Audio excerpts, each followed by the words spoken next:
Good evening, this is TC and English News Edition, and you're watching with me, Ninghoy Kim Kong Sai. First, the headlines. KIM condemn arrest of 5 Kuki-Zo village volunteers by security forces, calls 12 hours total shutdown tomorrow in all Kuki-Zo dominated hill districts. Manipur completely split in two. Request PM Modi to visit state, says Rahul Gandhi. News in detail. Kuki MP Manipur in its press release stated the 9th of July 2024 calls for a total shutdown in all Kuki-Zo dominated regions tomorrow, the 10th of July, against the brutality of the central forces towards the Kuki-Zo people. The release reads, amidst the brutal persecutions of the Kuki-Zo people by the Manipur state government, the deployment of the central security forces in vulnerable areas initially provided a sense of safety and security for the Kuki-Zo people. However, the recent arrest of 5 Kuki-Zo individuals in the presence of central security forces is critically alarming for the Kuki-Zo people. While the valley-based militant groups, VBIGs, are openly brandishing sophisticated arms and ammunition in the valley, the indiscriminate terrorizing of the Kuki people and subsequent arrest of 5 individuals is a threat that believes all hopes for safety and security for the minority Kuki-Zo people who have been fully cooperative with law enforcement efforts, reads the release. The ugly turns of events is deeply unfortunate and poses a significant security threat for the Kuki-Zo people. To that regard, the Kuki MP in his emergency meeting today had resolved to call a 12 hours, 6 a.m. to 6 p.m. total shutdown in all Kuki-Zo dominated regions on 10/7/2024 Wednesday to protest against the gross injustice meted out to our people, the release stated. Subsequently, all Kuki-Zo regional organizations are urged to strictly abide by this resolve to express solidarity for the common cause of our people, the fight against the unlawful operations, subjugations, and persecutions of our people, and our legitimate demand for union territory with legislature for the Kuki-Zo people. The release continues to read as, the Kuki MP herewith state is resolved to issue a clarion call to all the Kuki-Zo people to fight against the gross injustices if the issue of these indiscriminate arrests further evolve against the common wishes and desires of the Kuki-Zo people. The Committee on Tribal Unity also condemns this morning incident at El Hingzol village, Cedar Hills, where a combined team of CRPF 32, 69, 86, 109, 143, ZC, Q80, Assam Rifle, including state police forces, who were mandated to arrest 5 individuals belonging to Kuki-Zo on pretext of security reasons, is uncalled for at this critical juncture. In its press release, the committee said that these 5 arrested Kuki-Zo individuals are village volunteers protecting the villagers and villages against the unabated attack from the valley-based radical Meitei militia since the ensuing conflict. Moreover, the unwarranted attack on the residence of the village chief, Tonghen Haukip, by this combined team, which is tantamount to willful challenge to our very existing as a community in this constitutional democracy.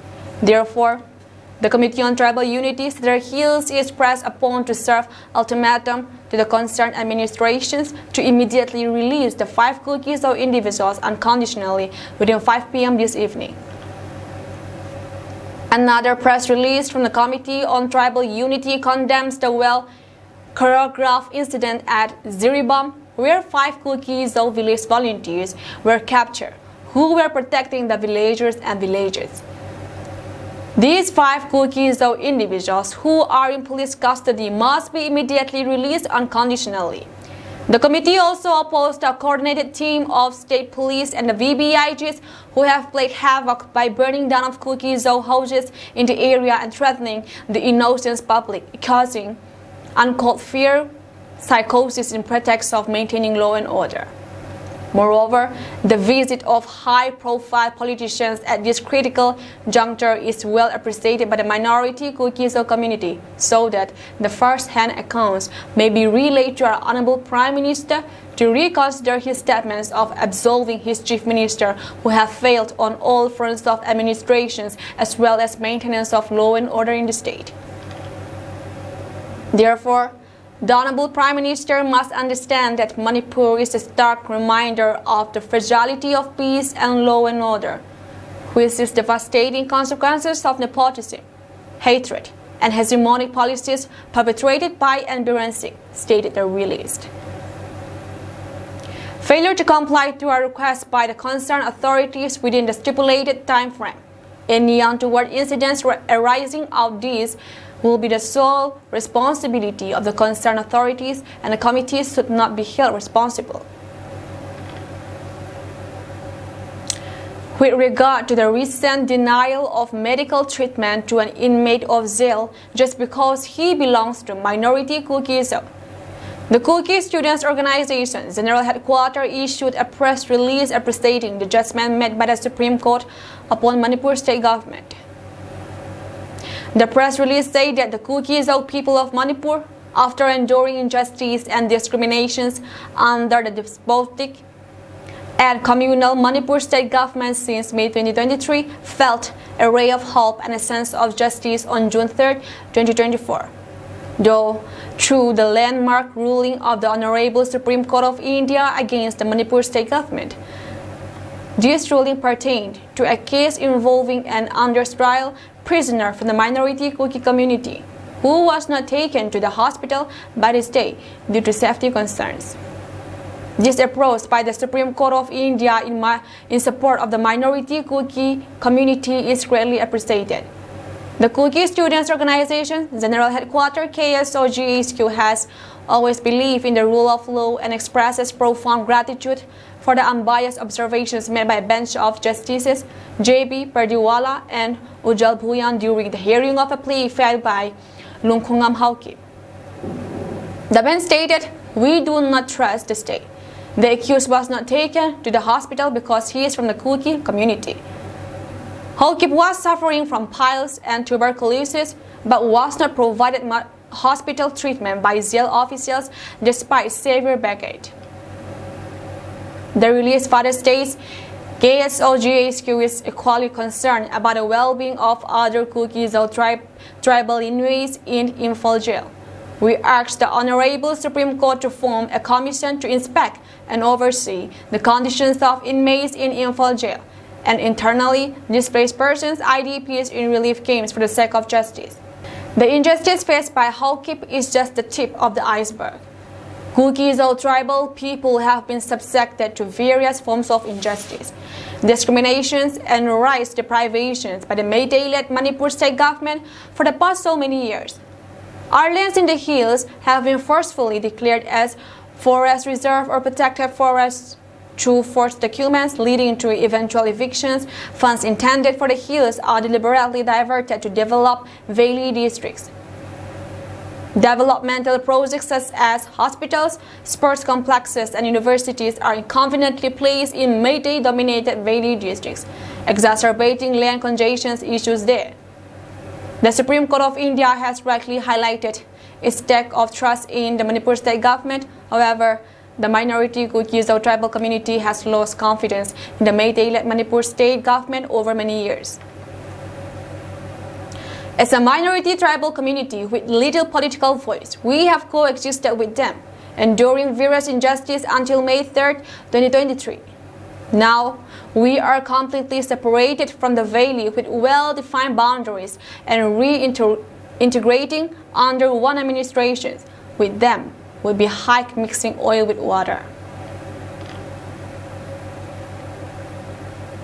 In his third visit to strife-torn Manipur, leader of opposition Rahul Gandhi called upon Prime Minister Narendra Modi to visit the state, reiterating that he should have done so long ago.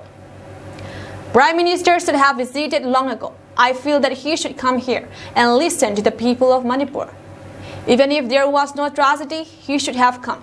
I request the Prime Minister to take 1 or 2 days of his time and come to Manipur, Rahul told the media at the Congress Bhawan in Imphal. The Congress leader highlighted the fact that it was his third visit to Manipur since the ethnic conflict broke out in May last year. He had first visited in June last year, and for a second time during the party's Bharat Jodho Yatra in January. He then visited Imphal West and Kangpokpi districts in a customized Volvo bus. Early Monday morning, hundreds gathered to welcome Rahul as he visited the Youth Care Relief Center in Fulartal of Assam, Kachar district, donning a traditional shawl of the Mar community. He then proceeded to the Ziribam Higher Secondary School relief camp by road. There he interacted with natives who have fled their homes last month when violence erupted, days after results to the Lok Sabha elections were announced. Section 144 imposed in Manipur's Ziribam after police had recovered a mutilated body that had led to torching of houses. In the wee hours Monday, an incident of speculative firing was reported at Paitul Ziribam. Highlighting the current situations on ground, the Congress leader said that there has been no improvement in the past 1 year. It has been a tremendous tragedy. I was expecting some improvement in the situations, but I was quite disappointed to see that the situation is still nowhere near what it should be. I visited the camps and hear the people there, heard their pain. I came here to listen to them, to build confidence in them, and as somebody who is in the opposition, try and apply pressure on the government so that it acts, he told the media. Here, the need of the hour is peace. Violence is hurting everybody. Thousands of families have been harmed, properties destroyed, family members is killed. I have never seen anywhere in India what is going on here. The state is completely split in two, and it's a tragedy for everybody involved. Upon landing in the state capital Monday afternoon, he traveled to Churchampur district by road. People lined up on both sides to welcome Rahul and his team. A banner reading Rahul, Hope of Our Future was put up at the Kaprang checkpost in Churchampur, while the women folk prepared tea for his arrival. The Congress leader was accompanied by members of the Manipur Pradesh Congress, including Alfred Author, the Outer Manipur parliamentarian. Rahul visited the Kuki in Churchampur relief camp at Tuibong, where he interacted with the locals and distributed sweets among children. On the occasions, the Indigenous Tribal Leaders Forum, ITLF, a civil society organization, submitted a memorandum to Rahul, highlighting challenges and demands of the KSOG community and requesting for his support. Among other issues, the memorandum focuses on the conditions of the internally displaced besides lack of connectivity, emergency medical services, and the plight of students. He later briefed the media in this regard. I want to tell all the people of Manipur, I come here as your brother. The Congress Party is ready to do whatever it can to bring back peace. We express to the governor that we would like to help in whatever the way we can, and also express displeasure with the progress that has taken place here, Rahul Gandhi said. I don't want to politicize this issue. It's not my intention. As I said, I came here as a brother, a family member, and I understand that entire Manipur is suffering and needs to get out of this suffering as soon as possible. Here, the need of the hour is peace. Violence is hurting everybody. Thousands of families have been harmed, property has been destroyed, family members have been killed. And I have never seen anywhere in India what is going on here. The state is completely split in two, and it is a tragedy for everybody involved.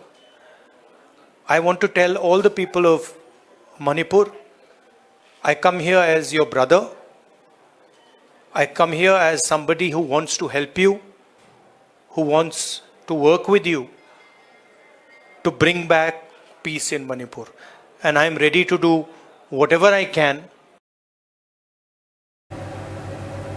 I would request everybody to think about peace, think about brotherhood. Violence and hatred is not going to get any solution. The leader of the opposition told the media after meeting Governor Anusuya Uke.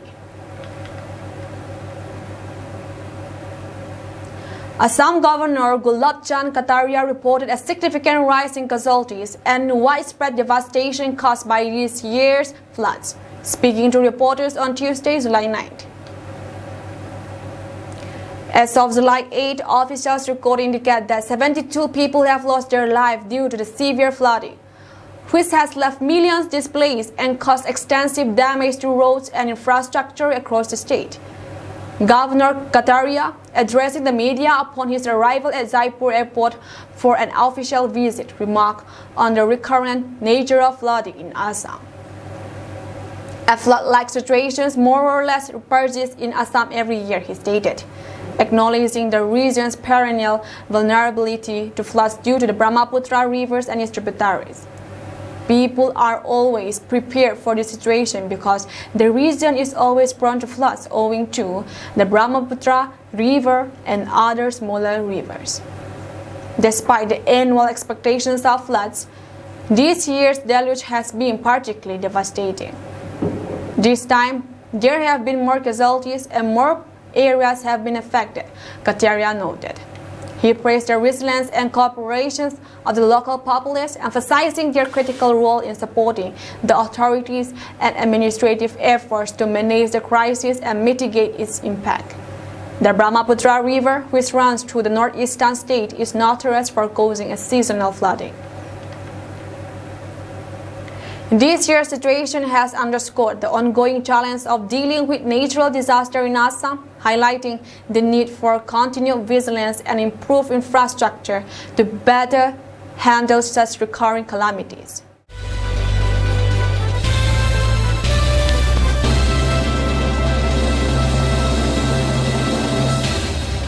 At least 6 persons lost their lives and 8 others were injured critically when an auto rickshaw collided with a car on National Highway 31 near Bihar Ratan Chowk in Bihar's Begusarai district on Tuesday morning.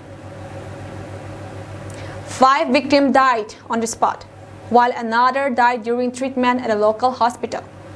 As per reports, the accident occurred when the car tried to overtake another vehicle and hit the auto rickshaw coming from the opposite direction at around 5:30 a.m.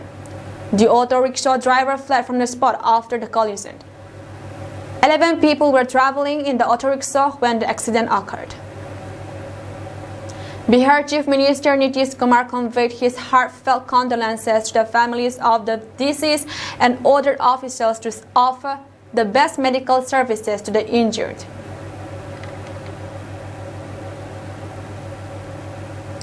Five army personnel were killed and 6 injured after terrorists attacked a military convoy in the remote Machadi area of Jammu and Kashmir's Kathua district on Monday afternoon.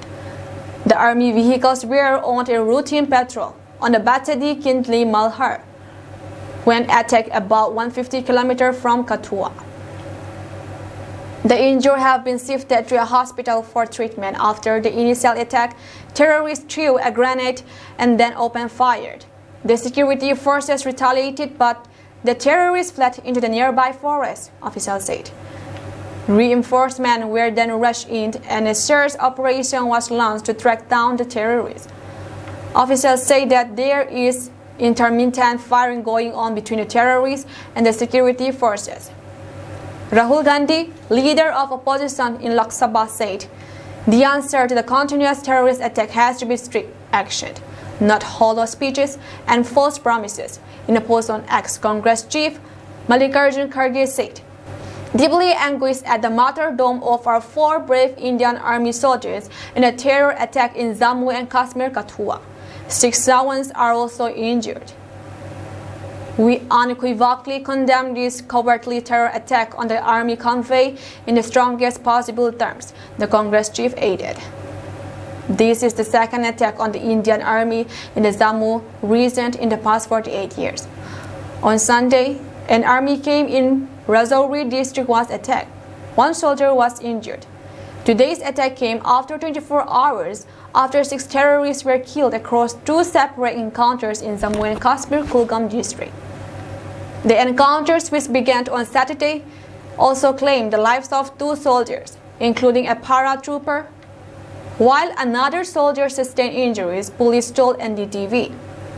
The first encounter took place in Modargam village when security forces comprising the CRPF or Central Reserve Police Force, the army, and local police launched a search operation based on intelligence about terrorist presence. In the initial exchange of gunfire, a paratrooper was fatally wounded. The operation escalated into a full-scale assault on a target house when terrorists took shelter. By last Saturday night, security forces destroyed the houses and recovered the body of 2 terrorists. Simultaneously, another fierce gun battle unfolded in Kulgam's Frisal area. Drone footage revealed the bodies of 4 terrorists after a long firefight. 1 soldier was killed and another injured in this fight. The 4 shot dead in Frisal were identified as Yawar Bashir, Zahid Ahmandar, Tawhid Ahman Radar, and Sakil Awani. The 2 in Madargang were identified as Faisal and Adil. Para-Commando and Lunch, Nek Pradip Nayan was killed in actions in Madargang, while Havaldar Raskumar on 1 Rastriya Rifles was killed in actions in the Frisal area. In a separate incident in the Rajouri district, there were reports of firing near an army camp. 1 soldier was injured. And although initial reports suggested an attempted overnight terror attack on Manzakote army camp, the army has yet to confirm these details. On Sunday, security agency sources said a Pakistan-based operative of the Resistance Front, a unit of the band Lashkar-e-Taiba, was behind the spike in terror activities in Jammu and Kashmir, identified as Saifullah Sajid Jat from Sangamanga village in Kasur district of Pakistan's Punjab. The NIA has said he is a hardcore terrorist and placed a bounty of rupees 10 lakh on his head. Jammu and Kashmir has witnessed a string of terror attacks over the past couple of months. Last month, terrorists opened fire at a bus in which pilgrims were traveling. The bus fell into a gorge in Rasi district and 9 people were killed. Days later, 2 armed terrorists entered a village and opened fire. Security forces arrived and in the gunfight that followed, a CRPF personnel was killed. The terrorists were shot dead. Last month, 3 terrorists were killed after a fierce gunfight broke out between terrorists and security forces in Gado area of Doda district in Jammu and Kashmir, the police said. These terrorists were believed to have been involved in a recent attack on the army and the police in the Kashmir Valley. Indian lawyers and activists are urging Prime Minister Narendra Modi government to put on hold 3 sets of new criminal laws, arguing they will increase litigations in an already overburdened justice system and give excessive powers to police. India this month replaced its criminal justice system. The Indian Penal Code of 1860, the 1973 Code of Criminal Procedure and the Indian Evidence Act of 1872 with new laws. The new laws in force since July 1 expand police powers on the pre-trial detentions of an accused and introduce the death penalty for gang rape of women aged under 18, among other provisions. They also amended judges to issue writing rulings within 45 days after a trial ends and for charges to be framed within 60 days of the first court hearing in a case. Indian lawyers feared all cases could continue to drag on as the ruling deadlines apply only to new cases after July 1. And there is confusion which laws, old or new, will apply to cases registered after July 1 for a crime committed before that date. It only increases and complicated work for lawyers, said Delhi-based lawyer Saddam Farasat, adding that many provisions will need to be interpreted afresh by courts, which could increase litigation. 2 lawyer associations with more than 30,000 members in India's southern state of Tamil Nadu have announced plans to boycott court work on Monday in a protest against the laws. India's Home Ministry and Law Ministry did not respond to requests for comment. India says thousands of judiciary officials, public prosecutors, and police officers have been trained in how to apply the new laws. Modi's government said there are various misconceptions being spread about the laws which are victim-centric and will make the system most modern in the world. The new laws have made forensic investigations mandatory in offenses punishable by 7 years or more, which will help speed up justice and take the eviction rate up to 90%, the government said last week. The new laws also aid punishment for crimes such as mob lynching and hate speeches, but have faced criticism for not offering any protections to men if they are raped. India's constitution empowers states to modify such laws. In Karnataka state, the government has said it will make more than 20 changes to the new laws. Criticizing provisions, it says, even criminalize a hunger strike against the government in protest. Human rights group Amnesty says Indian authorities must immediately repeal the new laws as they could allow for police abuse. Police can now seek the same maximum 15-day custody as earlier, but it can be done in whole or part over a longer time frame. Older laws only allow such custody to be exhausted within the first 15 days of an arrest. This provides a fertile breeding ground for torture and other ill treatment, Amnesty said. That's all from us tonight, and we thank you for joining our program.